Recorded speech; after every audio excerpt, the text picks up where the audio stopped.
Hey there, everybody. It's Sherry again from Sherry Makes Stuff. Um, just me in the studio again today. Reggie is sleeping. It's actually pretty late at night. So I apologize if I shake the camera at all, or if there's some weird camera work going on, but we'll try to muscle through this together, you and I. Um, I do want to also address the fact that it's been a while since I've made another video. The fact is that my computer died, and so I had no way of really editing any videos. Reggie's um, computer died, my computer died, and it really wasn't until Christmas that we could save up some money. And now I have a working computer, he has a working computer, so we should be able to get back into um, making videos again. So again, I apologize. I know it's been a really long time. It wasn't by choice. So let's get started. This is something I was asked about by a friend a really long time ago, Chris Scott. Hey Chris. He asked me to make a video on how to sew on a button. And that really is something that we just don't teach anymore. I was talking about this with some of my friends. Like, we don't teach basic home economic kind of stuff, like basic adulting, if you will, classes, right? And so a lot of these like simple practical things get lost. And we live in an era of what's called fast fashion, and that's this clothing that's just not meant to last. It's not meant to be worn for years and years. It's not meant to be repaired. It's meant to be just kind of worn a couple of times and then thrown away. And that's really problematic to the environment. I don't know the exact numbers, but like clothing, all this really cheaply made clothing made of really terrible materials, is the reason for a lot of the pollution that we have now. So this is kind of, you know, I mean, this is kind of the hill I die on. This is kind of the conservationist thing that I is kind of my, I don't know, it's kind of my jam. Is what I talk about, right? What I try to tell people about. And so just basic things like if a button comes off, being able to repair that button, being able to sew that button back on and give that shirt or those pants or that skirt or whatever more life, being able to wear it more, being able to not just throw it away or, whatever, like that's huge, right? Like getting the use out of that thing, repairing it, making it live a good long life and make it a good long functional life. Like that to me is so important. All right, so let's get going on this little tutorial. So I have a little scrap of fabric here. This is what we are going to pretend is our shirt that needs a new button. As it turns out, I don't have any clothing that needs a button sewn on. I'm just gonna sew a button onto this little scrap of fabric to show you how it's done. But I brought out a couple of different kinds of buttons. There are actually buttons look a bunch of different ways and are made a bunch of different ways. And so I just want to show you kind of the difference. I think a lot of what we see when we think buttons is we think these like kind of flat discs. They're often plastic. Sometimes they're made of shell. I can show you what some shell ones look like. I have so many buttons, y'all.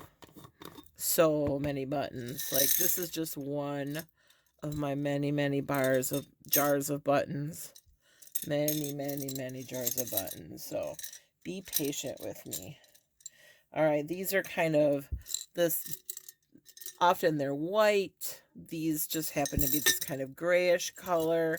Um, Sorry about that clunking sound. That sounded way worse than it was. Nothing got damaged. Um, but these are mother of pearl. These, you can tell that they're shell. You can see some of the imperfections and things on the back. Ooh, I got gross glue on my hands. I was just binding a book a little while ago and I had glue all over. So anyway, so these are a bunch of shell or mother of pearl buttons. You can tell them either whether they're gray or white is because they have this kind of, I don't know if you can see that kind of iridescent. Let me see if I can get that in focus for you. Sorry if it's not been in focus this whole time. Again, I'm trying to do my own camera work. So you can kind of see that iridescent, rainbowy kind of quality to them. They'll also feel cool to the touch. So a lot of times what I'll do is I'll touch them to my cheek. And if they feel cool to the touch, then they're probably a natural material. These don't feel cool. These might actually, no, they do. They're cool. All right. So anyway, they can be made of like natural things like wood or mother of pearl, like these. But often we see plastic, I think, in our society is a lot of times what we see. And in these plastic buttons, you might have 4-hole, like we see here in this brown one, or 2-hole, like we see in this green one. Trying to make sure that these stay in focus for you. Right? So those are pretty typical. And I picked these because they're not real figural, they're not carved, they're not, real confusing to look at, so that they'll be easy for you to see what I'm doing. So those are pretty flat. These buttons are pretty flat. We also have these buttons. Notice that these aren't laying down as flat. These buttons have what's called a shank on the bottom of them. And what this shank does is it lifts up the button off the surface of the fabric. Oops, sorry. See, there I am bumping the camera. Sorry about that, y'all. But what this does is this lifts this button off the surface of the fabric so that you have room for the fabric to go into. Now that might sound confusing, but let me show you what I mean. I have a garment here, an old sweater. Move these out of the way.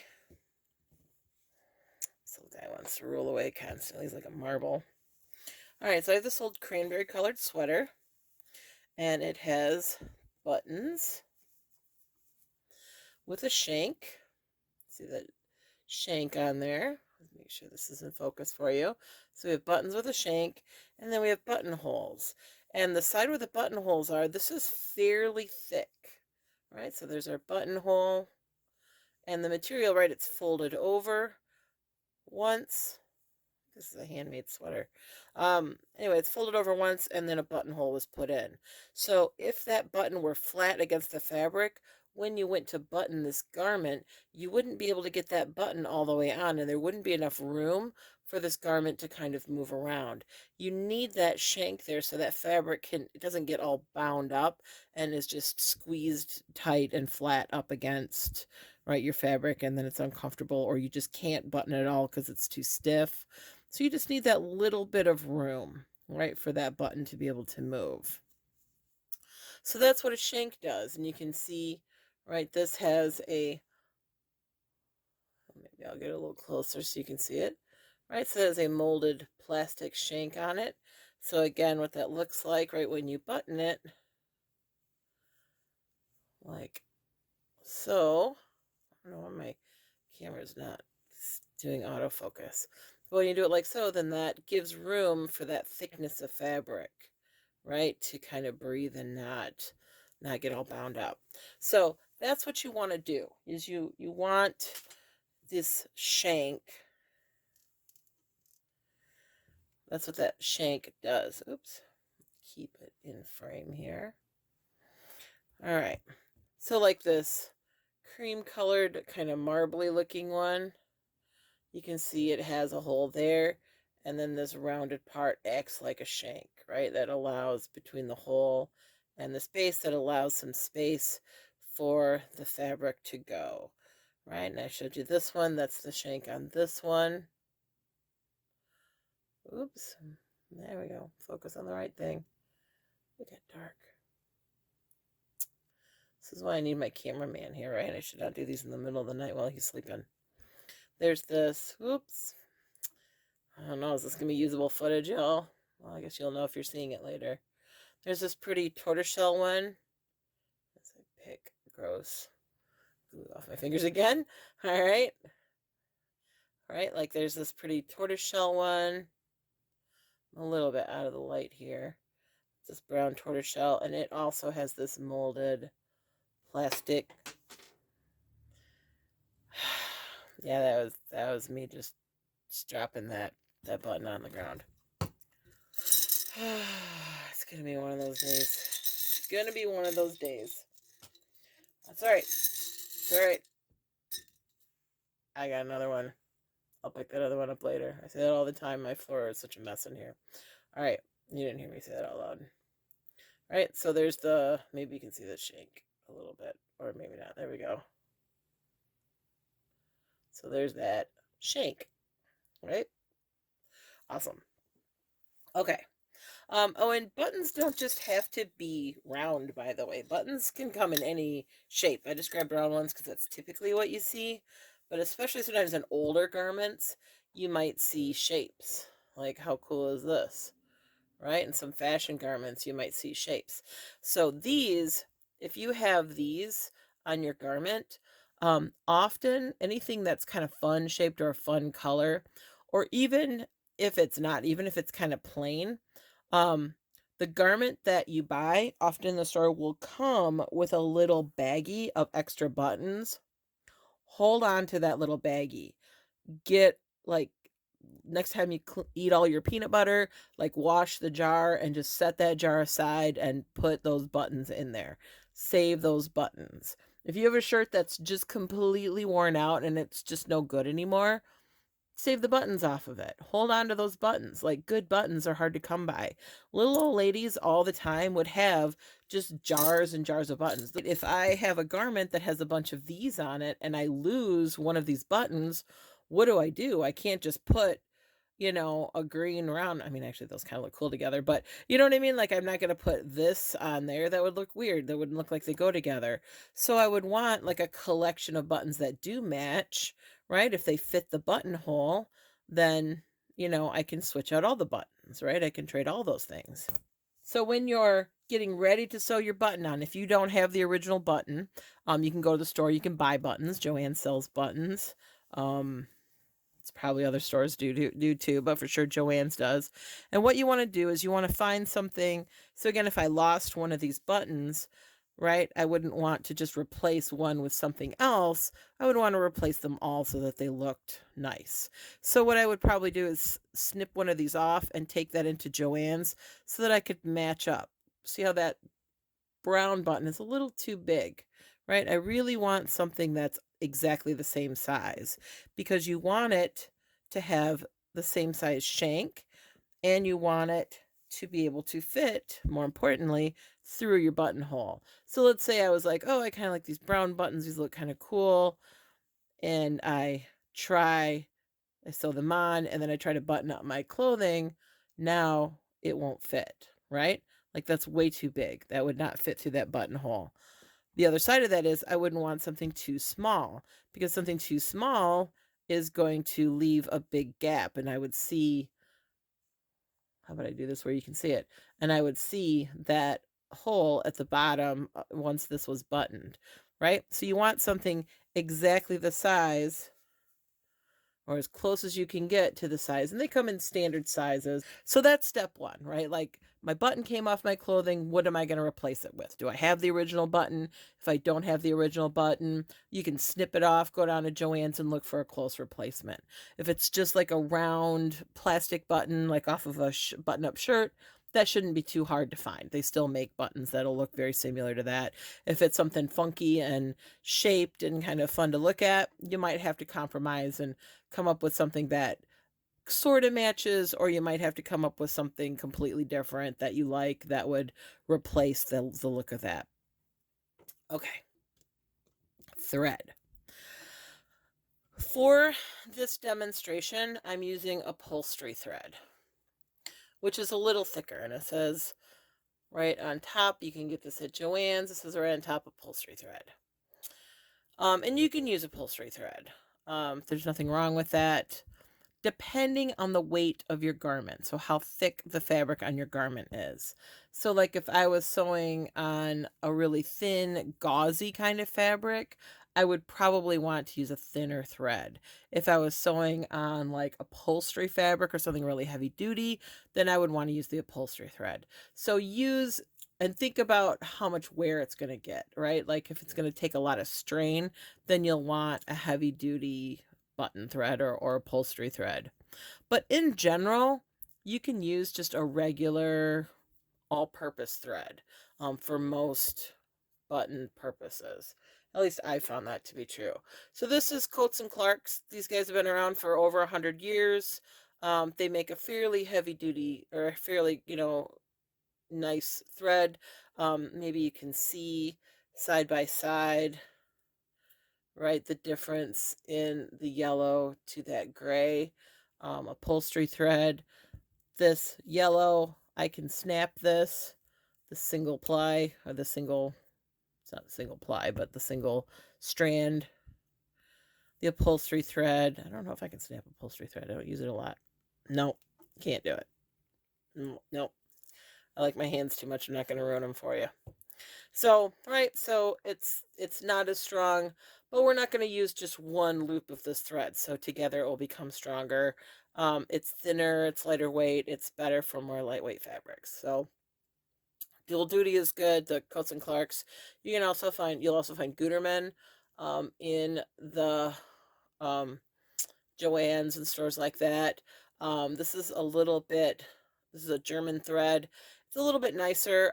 I like this more for my use in my sewing machine because it seems to produce less lint, and so it junks up my sewing machine less. For hand sewing, though, I honestly don't see a difference between the two. I've used both extensively, and I've never had a performance difference between both of them. They're both a really good thread. Now, thread does have an age limit to it. Thread, if thread, a couple years old, that's probably fine. But if it's your grandma's thread from the 1950s, 1960s, it may not be in that good a shape anymore. And really, it's that snap test, right? Like, see how easily it snaps. It also, because the threads are going to start to break down, the fibers are going to start to break down, it might start to tangle on you. So, older thread, not always all that useful. You can also get silk thread. Oh yeah, I have silk thread right here.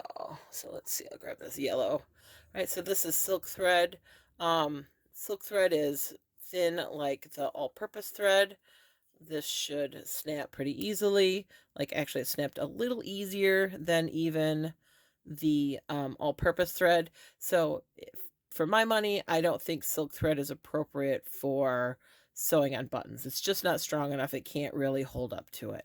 So all-purpose thread, I wouldn't use an all cotton quilting thread, which I don't have any of that because I don't do quilting. I wouldn't use an all cotton quilting thread either. Again, it's just not going to have the strength. It's not what it's meant for. It's not what it's meant to do. But all-purpose thread or upholstery thread, depending on how much, um, you know, how much work it needs to do, how strong it needs to be, that's where I would go. And again, I'm not affiliated with any of these companies. I'm not getting any kind of a kickback from them. I'm just explaining what your typical options are in a store. Okay, this is gonna drive me bananas. I like never snap my thread, so I can't handle that rugged edge.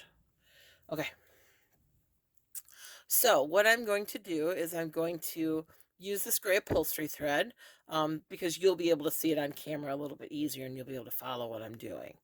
So I'm going to take about, I don't know, what is that? That's about 24 inches. So I got about 2 foot. You might take a little bit more of thread. I've cut it. Another nice thing about upholstery thread is it's easier to thread your needle because it's thicker and it's not all limp and gonna go all over the place. All right. I'm gonna even up my two ends just a little bit here. And I'm going to do what's called a French knot. All right, so I have the ends under my finger. So I've met it around, and I'm just going to roll this. So I'm rolling this together. Oops, lost my ends. Wetting my finger with my spit. It's the tailor's best trick. Use spit. All right, I've rolled it, and now I'm going to pull the ends, and that creates a knot. That creates a nice big knot at the end. That's called a French knot. Practice that. It takes a little practice to do, but you get a nice thick knot. All right, and I trim it close so I don't have a bunch of stragglies hanging. All right, so very often you will have like a double layer of fabric, or you will have interfacing or something that you're sewing through. So it's not likely going to be just one layer of fabric. So I'm just going to fold this in half so I have a little bit of meat on my potatoes. And I'm going to get rid of that little straggler there. All right, so I come in and I'm going to do what's called an anchor stitch. So I just come up.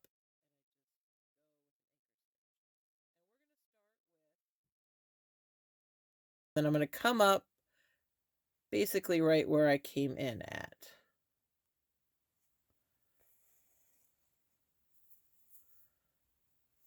All right, and that's just called an anchor stitch.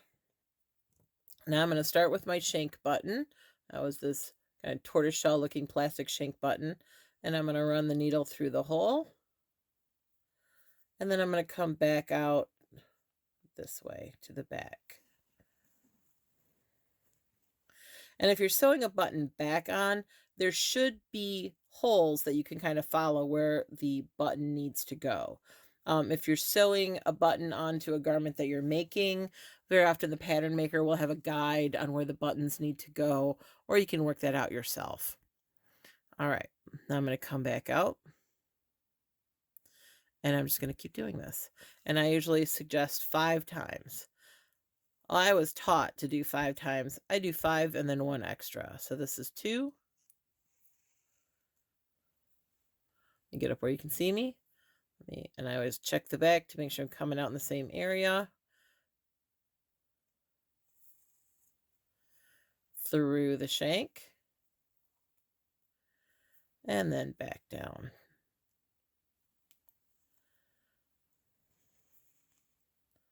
That's 3. And this is thick thread, so I'm only going to do 5. Out through the shank. And then out one more time. Oop. Again, watch what I'm doing so you can't really see, right? So let me do this real close so you can see what I'm doing, all right? So I'm coming out here. So all my little thread ends, all my little threads are more or less in the same area. Go through the shank.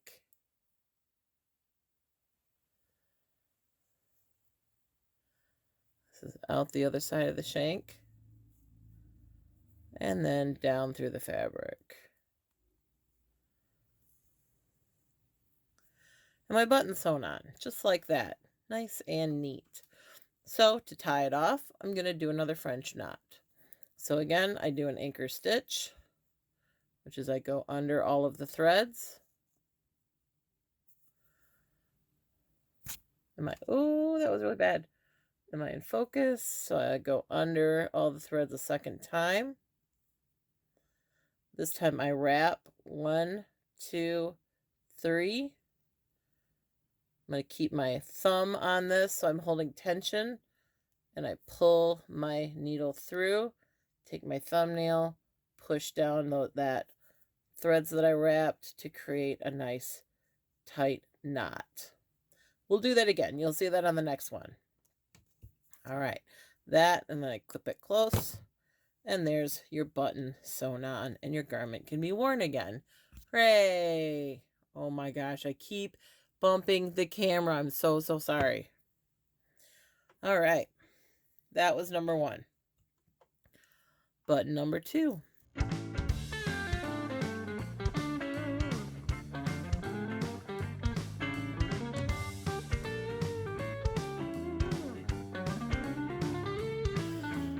All right, so we did a shank. Now we're going to do the 2-hole. And these buttons don't have shanks, but you still need a shank. You still need room. So what do? I will show you, intrepid learner.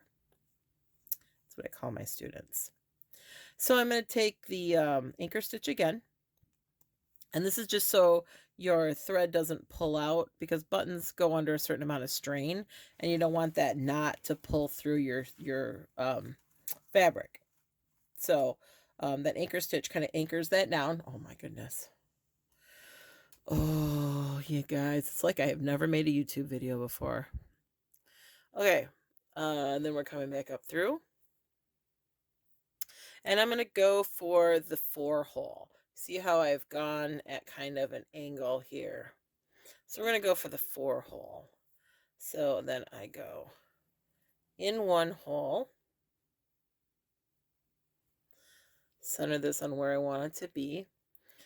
I'm going to go down the hole above it. And you can start at the top hole and go down. It doesn't really matter. I'm going to go above, and then on the back, I'm going to go from this hole to this hole. So I'm going to kind of feel my way a little bit, and then I'm going to come up through this hole. So come a little closer. So I came down this hole, and now I'm coming up this hole. Just like this. And now I'm going to come back this way. So now on the back, I can see where everything starts and ends. And what I want is I want this X shape to form. So so I want this X shape to be on the back. All right, so this is on the back. And it looks like I've gotten a little off from my anchor stitch, but that's quite all right. Not a big deal. It'll be covered by the button. All right, so we're going to go down again, making sure I am more or less in the same area that I came up last time. And now I've got this that I can follow to make sure that I'm going to be in pretty much the same spot. But again, I just do this 5 times. So this is 2. Am I over explaining this? I don't know. 3. This is going to be 3. Sometimes, usually I can feel where I want to come out at. Sometimes I have to look at my X on the back and make sure I'm making it all beautiful, but it's forming. It's all right. And like I said, I got a little off from where my anchor stitch is. That's no big deal. Anchor stitch will still do its job. I think this is 4. Maybe. Is it 4, y'all? Am I keeping track all right?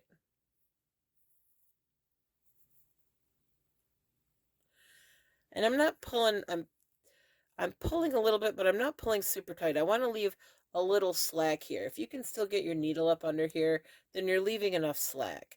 I don't want it super tight because, again, I need there to be a little room as though there were a shank. And we are going to build a thread shank. Some people, when they do this, let me find a pin. Some people, when they do this, will take a pin and they will stick a pin in here and they will sew over the pin to make sure that they're leaving enough slack. I have never been able to do that and make it work. I don't know. I'm just not talented like that, I guess. Some people do that, though. So that way they know, and that's probably the right way to do it. I don't know. Maybe we'll try that on the 2 hole one.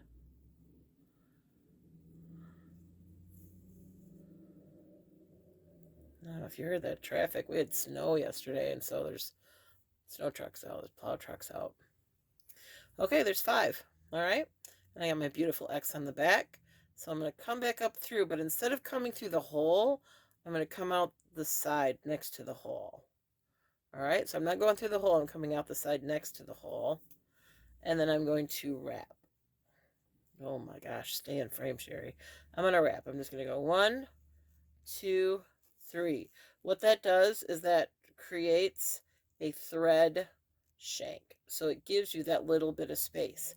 If your fabric is really thick, then this is fine, right? Having it kind of snug like this, because it creates a little bit of space, but not a ton of space. If your fabric is really thick, then you may have to leave this a little more slack and leave a lot more room so that you have a nice wide spacing. But this is probably enough. This will do. All right, now I'm going to tie it off again. So I go in between my X here. One more time. 1, 2, 3. And you know, my thread X here is making me think of Fred X.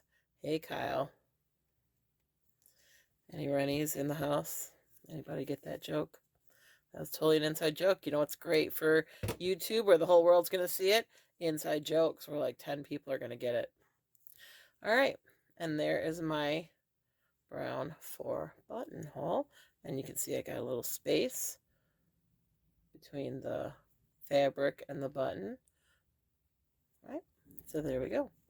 All right. Last but certainly not least, I really could have sewn that one further down, huh? Because now I got all this fabric left for the green button, but all right. Green button gets all the space in the world. That's what that means. Jerry's tired. So if this is useful to you, by the way, I'm going to say this now. If this is useful to you, you know, subscribe and like and share with your friends and, you know, share on social media and tell everybody how awesome I am.